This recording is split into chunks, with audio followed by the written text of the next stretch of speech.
Hello! On va parler maintenant d'une nouvelle fonction, celle qui s'appelle complément du nom. Le complément du nom, c'est quelque chose qui va venir compléter un nom. T'en connais déjà des compléments du nom, des adjectifs. Tu connais ça? Ça complète le nom? Parfait, ça s'appelle complément du nom. Donc, il n'y a pas que les adjectifs qui complètent le nom, et c'est ce qu'on va voir ensemble. Alors, ouvre grandes tes oreilles, c'est parti. Je suis à la page 203 et 204 du cahier vert de grammaire. Là, il faut que j'arrête de bouger.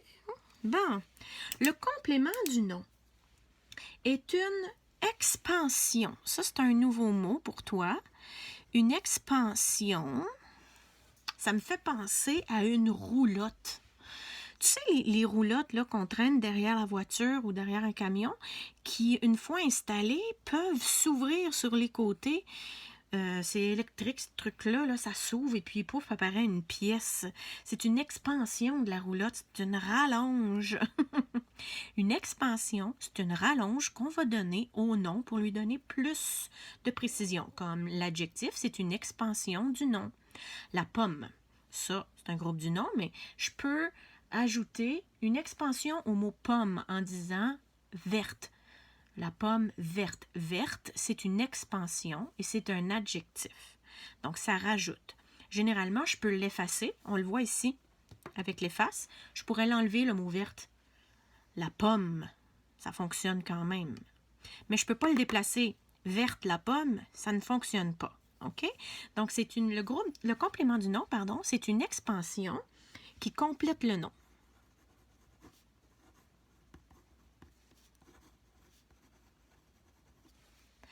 Qui le précède. Oui, c'est le nom qui vient avant. L'expansion est souvent après.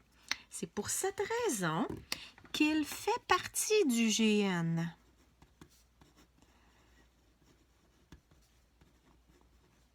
Ça, pour pouvoir le comprendre, je vais te donner des exemples un peu plus bas. Le complément du nom peut généralement être effacé. On le voit ici avec l'efface. Donc, c'est un constituant facultatif. C'est une précision que je peux enlever. Je ne suis pas obligée de la mettre. Ça fait juste rajouter du détail, comme ici, le foulard de laine. Je pourrais dire, tu as un magnifique foulard. Je peux l'enlever. Mais je ne peux pas le déplacer. De laine, tu as un magnifique foulard, ça ne fonctionne pas.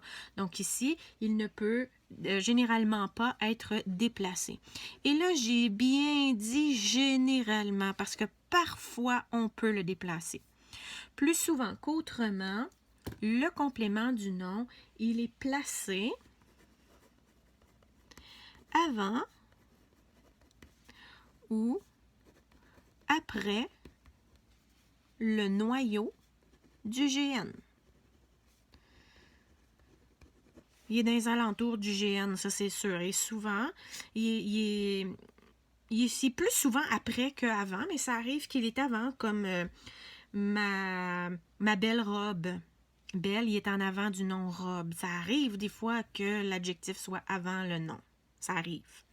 Ici, qui peut occuper la fonction de complément du nom? Bon, ce rectangle bleu-là, il est très important, OK? Parce que ici, ce qui va compléter un nom, c'est ce qu'on appelle le complément du nom. Et ce n'est pas toujours la même chose. Ici, j'ai le nom Danny. Danny est un farceur. Ça se peut. Sauf que je rajoute une information. Je dis que Danny, c'est mon enseignant.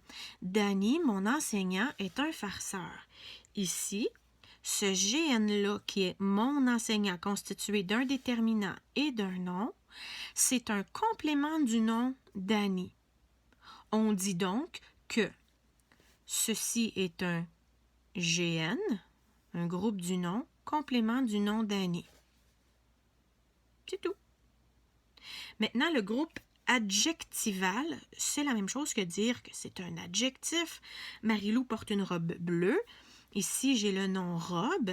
Et bleu vient préciser comment est ma robe. Je peux l'effacer. Marie-Lou porte une robe. Mais je ne peux pas le déplacer. C'est vraiment facultatif, mais je ne peux pas le déplacer. Ici, je dirais que bleu, c'est un adjectif complément du nom robe. Je devrais dire un groupe adjectival, mais bon, hein, c'est déjà assez compliqué. On va rester avec ce que nous, on connaît, adjectif. Un groupe prépositionnel. Souviens-toi des principales prépositions. Les principales prépositions sont à, de, pour, sans, puis avec. Ça, c'est les principales prépositions. Quand j'ai un groupe de mots comme celui-là ici, de laine, qui vient compléter un nom, un foulard de laine. C'est un foulard de quoi? De laine. Ici, ça commence par une préposition. On va donc dire que c'est un groupe prépositionnel parce qu'il commence par une préposition. Je peux l'enlever. Tu as un magnifique foulard. Ça fonctionne, mais je ne peux pas le déplacer. Et ça me dit de quelle sorte de foulard il s'agit. Donc, puisque ça vient compléter un nom, je vais appeler ça un complément du nom. Et comme ça commence par une préposition, j'appelle ça un G-prép, un groupe prépositionnel qui a pour fonction d'être complément du nom foulard.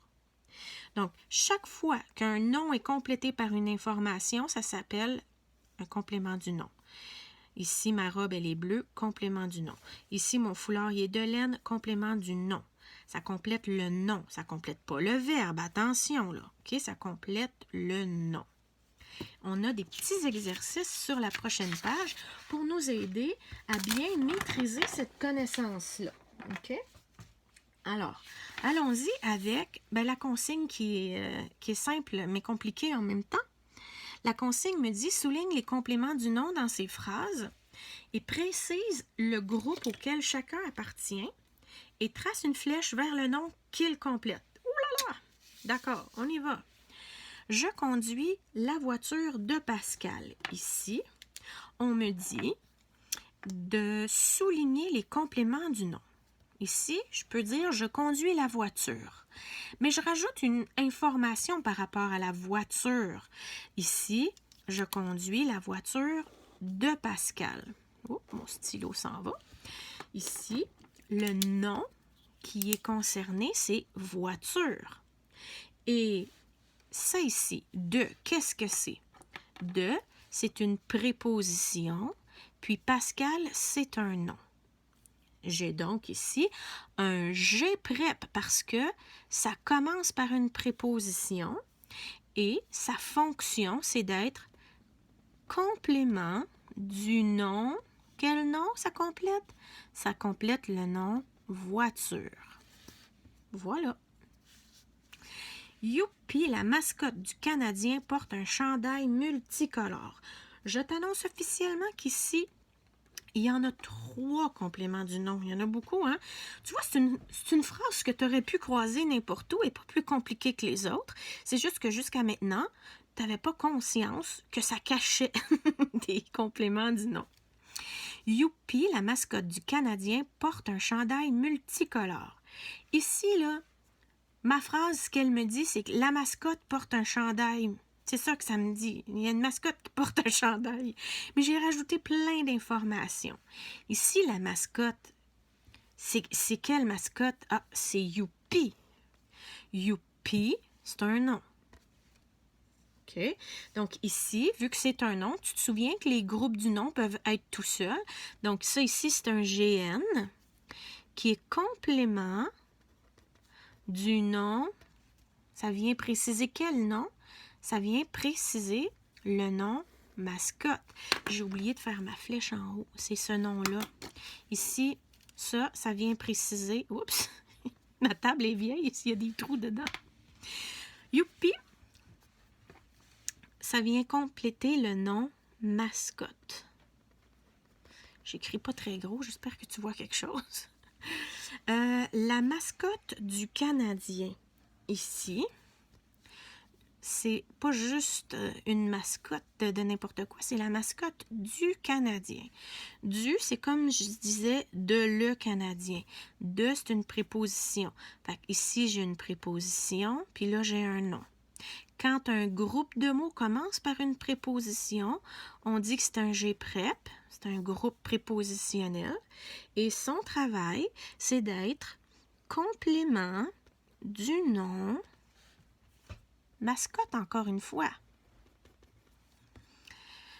Ça va pour ça. Donc ici, ça vient compléter le mot mascotte.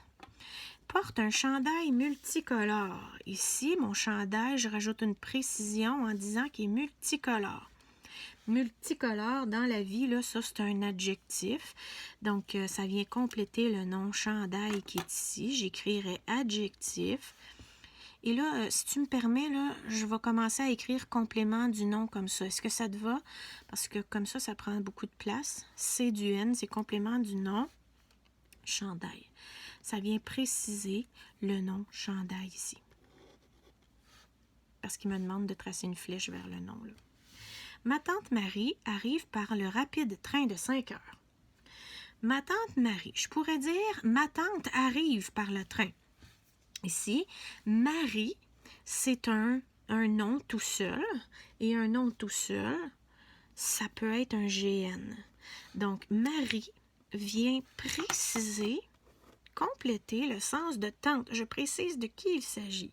Ma tante Marie, complément du nom tante. Arrive par le rapide train de 5 heures. Ici, j'ai un nom. Il est question du train. Il est comment le train? Ben, il est rapide. Ici, rapide vient compléter le nom train. Et rapide, je sais que c'est un adjectif qui complète. Donc, complément du nom. Oups. Train. Puis, c'est pas n'importe quel train. C'est le train de 5 heures. Ici, j'ai une préposition, j'ai un déterminant, puis j'ai un nom. Tout ça, peu importe ce qu'il y a dedans, puisque ça commence par une préposition, je vais dire que c'est un G-prep, groupe prépositionnel, complément du nom train, parce que ça précise de quel train il s'agit, c'est le train de 5 ans. J'aime bien participer au concours annuel de dessin. Ici, il y en a 2 encore ici. Ici, il y en avait 3. J'aime bien participer au concours annuel de dessin. Bon, j'aime bien participer au concours de dessin. C'est ça ma phrase. Ici, où j'aime bien participer au concours. Je vais préciser de quel concours il s'agit. Donc, tu vois, j'ai deux expansions ici. Il est comment le concours? Il est annuel. Ici, ça vient préciser que le concours, là, j'y rajoute un adjectif, il revient à tous les ans. Donc, c'est un adjectif, complément du nom, concours. Et c'est un concours de quoi? C'est un concours de dessin. Je pose ma question à partir d'un nom. Un concours de quoi? Ben, si je pose ma question à partir du nom, c'est que ça vient compléter le nom, ça ne vient pas compléter le verbe ici. Le concours de dessin qui commence par une préposition puis qui a un nom. Quand un groupe commence par une préposition, j'ai toujours un G-prep. Un G-prep, complément du nom, concours. Un concours de quoi? De dessin. Donc, concours. Alors ici, annuel vient compléter le concours, puis de dessin vient compléter le concours aussi. La rue des Parois est un sens unique. C'est vrai, c'est la rue à côté de chez nous. La rue des Parois est un sens unique. Ici, de quelle rue je parle? Je parle d'une rue, mais je précise que c'est la rue des Parois. La rue des Parois, c'est un nom tout seul. Puis un nom tout seul, c'est un groupe du nom. Même s'il est un, on dit groupe du nom pareil. Et sa fonction, son travail, c'est de compléter le sens de rue. Donc, c'est complément du nom rue. Est un sens unique. Ici, sens, il est comment le sens? Il est unique. Mon nom, c'est sens. Puis, ici, unique, c'est un adjectif. Complément du nom sens. Bon, il y a un verbe attributif, là, mais bon, c'est pas grave. N'oublie pas ton livre de poche. Ici, il y en a juste un. N'oublie pas ton livre de poche. N'oublie pas, ça va, c'est dans le verbe, ça, ton livre de poche. Ici, je pourrais dire, n'oublie pas ton livre. Ici, le nom que je vais préciser, c'est livre. Et je le précise en disant que c'est un livre de poche. Ça veut dire qu'il est tout petit, il peut rentrer dans une poche. Ça aurait pu être ton livre de dessin, mais non, c'est ton livre de poche. Alors ici, ton livre de poche, il y a une préposition, puis il y a un nom. Puis quand un groupe de mots commence par une préposition, on appelle ça un G-prep. Et le groupe prépositionnel, ici, il complète le mot livre. Donc, il est complément du nom livre. Tu vois, c'est comme ça. Oups, et je devais faire ma flèche. C'est comme ça qu'on fait l'analyse des compléments du nom. Je sais que c'est un peu difficile, mais imprime l'exercice, continue à faire l'exercice de l'autre exercice, puis écoute le corrigé que je vais en faire tout de suite après. Après tout ça, tu devrais avoir pas mal compris c'est quoi un groupe du nom. Alors, je te dis salut, bon travail et on se revoit tantôt.